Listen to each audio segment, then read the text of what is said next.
the world like it's basically your oyster, because it is. Your life is what you make it. Hey guys, welcome to another YouTube video. If you don't know me, welcome to my channel. My name is Madison, and if you do, welcome back. It's a really beautiful day outside today. Honestly, like, I feel just refreshed and, you know, glowing. This video is kind of just going to be about burnout and facing burnout. And I know it's kind of a heavy subject / a heavy topic. I actually just got out of my direction class I was telling you guys about in my last video, and it was kind of one of the topics like of this week. Like, there was an undertone of scenes where it kind of tackled balancing your inner child with just real life and work, but also not losing that spark. And I think it's really important. It's been a really hard thing for me over the years, and because of that, I've been beating myself up for a really, really long time. And I feel like it's something I haven't really been reflecting on until recently. Why it's easy for me to share this with a bunch of strangers, I don't know, you know. But I think it's good to just acknowledge that, you know, you can give yourself some grace. And especially as a college student or doing what you're doing, you're the only you that you're gonna get. And it's important to just cherish that you. And even if you make mistakes, even if you deal with things, you know, it's okay to feel what you're feeling and eventually, you know, pick yourself back up from what you're feeling. But that also doesn't mean that you have to be a robot all the time, or you have to do things the way that, you know, people want them done, because at the end of the day, it is your life. And I think it's important to remember that when things feel like they're out of control, you have control of your life. Anyways, I just got done walking. We're back in my car, and I think I'm just gonna have a little self-care moment, like a little self-care day, you know. It's funny, I just saw a car that looks like my roommate's car. Yeah, basically today's video is just kind of going to be about burnout and self-care. I feel like it can be a little hard for me to like have a long and drawn out conversation. It's just because I haven't really scripted anything. Maybe I should start scripting my videos, I guess. Yeah, I just got out of my directing class, and basically there was an undertone in a lot of our scenes this week, and it was just talking about you know, being more kind to yourself and not beating yourself up as much. I really feel like this has been something that I've struggled with for a while. My inner voice to myself has not been the kindest for a really long time, for years. And I turned 21 literally in less than a week and a half, and I'm just kind of reflecting on my life, reflecting on just where I want to be going moving forward and what I want to do. And honestly, like, I think it's important to think about how I should be more kind to myself. And I think seeing that others struggle with that too, it's been inspiring, but it's also just been like, wow, like, I feel like the world normalizes this, us being mean to ourselves and us being our own worst critic, in order to basically take that and make something out of it. And yeah, there is a such thing as constructive criticism, or criticism, a healthy amount of criticism, but I feel like there is a line that needs to be drawn between when that criticism is healthy and when it's not healthy anymore. We trap ourselves into negative self-talk, negative critique, or things that we think are critique, and then it ends up not being critique. And then we're not kind to ourselves, and then it ends up with us beating ourselves up when we're not meeting standards of what we see online, or we're not meeting standards of what we see in trying to measure our own lives in comparison to other people. And I think it's important for us not to compare our lives to other people's, especially like celebrities or like, you know, just people you see every day on social media. Like even me, like with my life and what you're seeing right now and what you're watching, like, yeah, I have my own thing going on, but I don't want people to measure their lives up to what they see or what the content they consume. And I think as an artist, that's kind of something that we have to reflect on, basically trying to balance their own authenticity with, you know, just what they see around them and what they can create themselves, and trying to find a balance of what that looks like. It can be really tough in order to balance that, or trying to find a balance between both of those things, and it's a struggle. And I also know that like when you do look at life a lot more optimistically, people kind of look down on you, or, you know, they start trying to dim your light because they're like, okay, well, you should be down in the dumps, you should be this, you should be that. But it's like, who cares? You know, like, who genuinely cares? And again, I'm kind of at the point in my life where, unfortunately, it's taken me a long time to start to not care about what other people think, including that own worst critic within myself.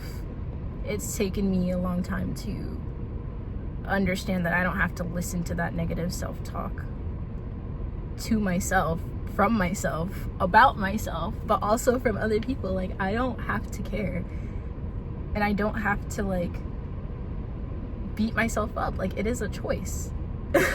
All of it is a choice. Like, your attitude, the way that you think, my attitude, the way that I think, it's all a choice, and it is all a frame of mind.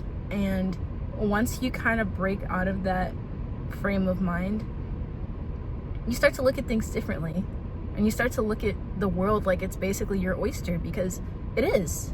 Your life is what you make it. So when you're not making your life great by talking down on yourself, that's what you're manifesting in your life. So of course negative things are going to follow.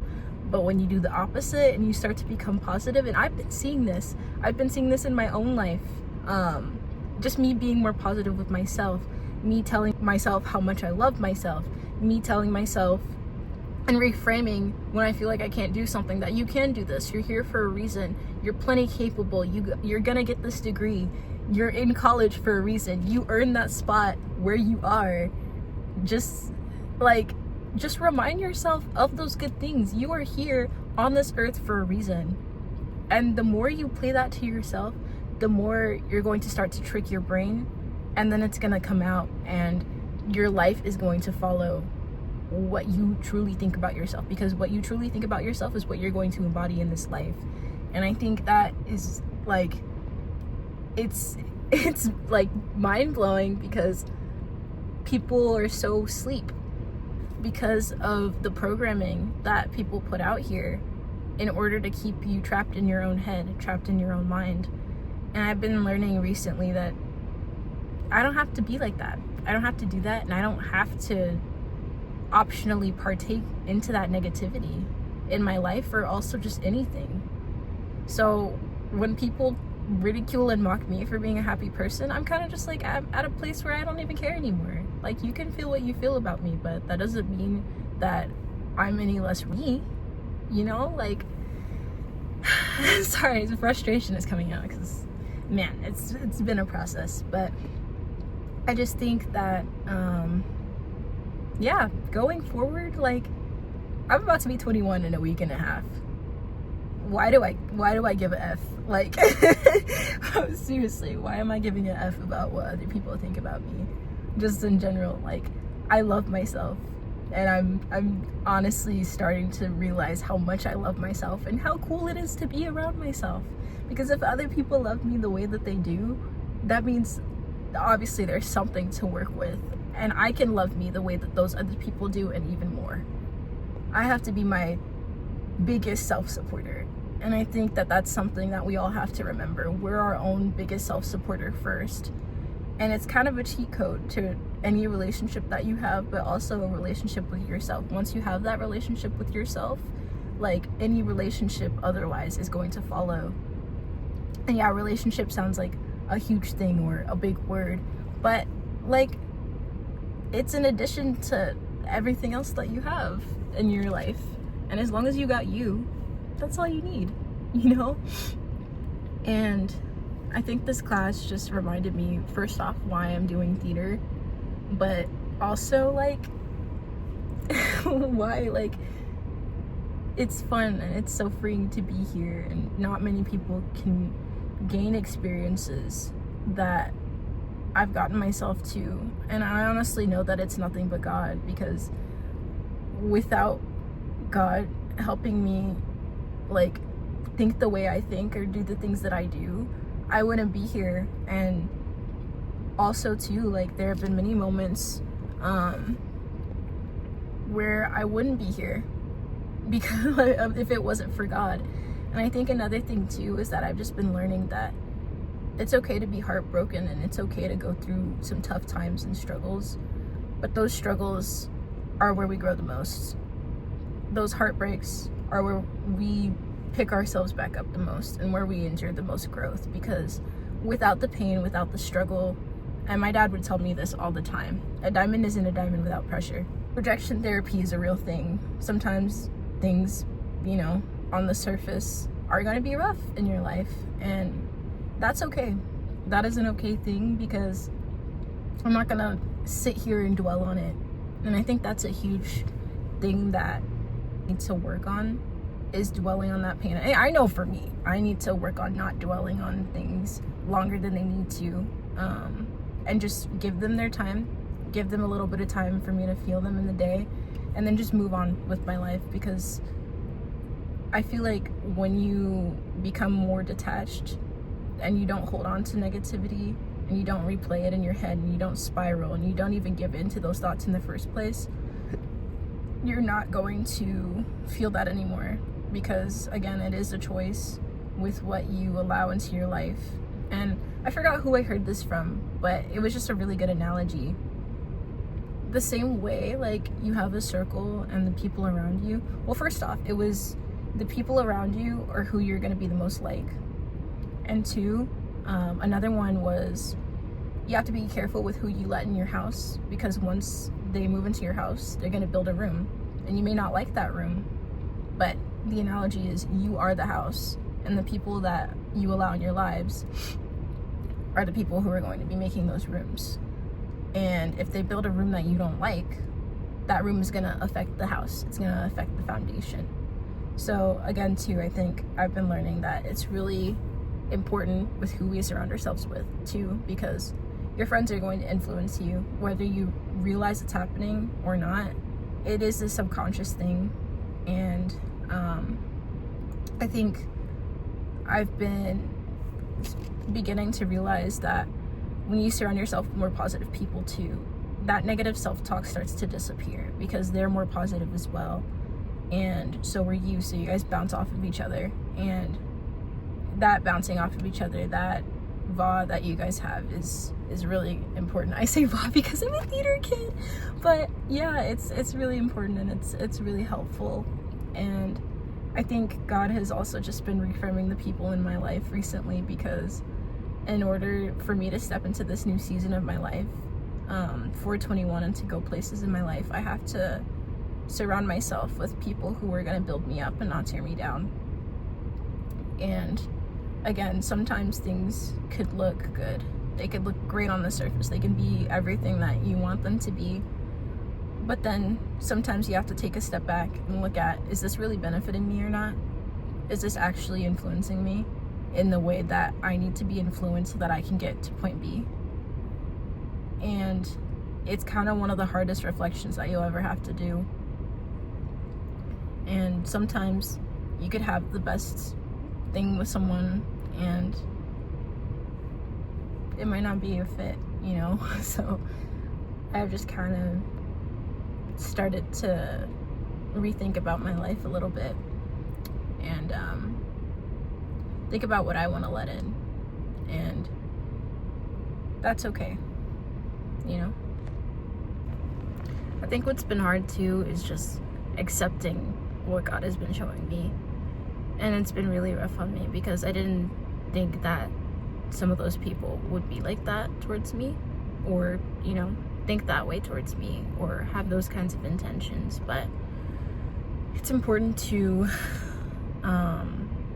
accept people for who they are, because that's what they're showing you.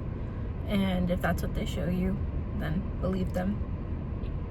So I think that's just a hard lesson that I've been learning recently as well, because I didn't want to believe that those people were the way they were. But again, it's not on me, and it's not up to me to beat myself up for things that other people are doing or the way that they think. But I do have a choice with what I allow in my life and what I allow to affect me. So anyways, that was kind of just a long sit down, a long talk. I don't even know if I got out everything that I wanted to say. I can sit here and talk all day, like seriously. And it's funny in retrospect, like it just looks like I'm talking to myself because I'm in the parking lot. But I'm gonna go to the mall and just be present with myself, and yeah, just treat myself because I deserve it. And it's important for us to treat ourselves and to become our own best friend first. So I'm gonna practice that, and I'm glad you guys get to come along with me on the journey. But anyways, thank you for coming to my little talk, my little video, my little TED talk. But yeah, I'll see you guys in the next one.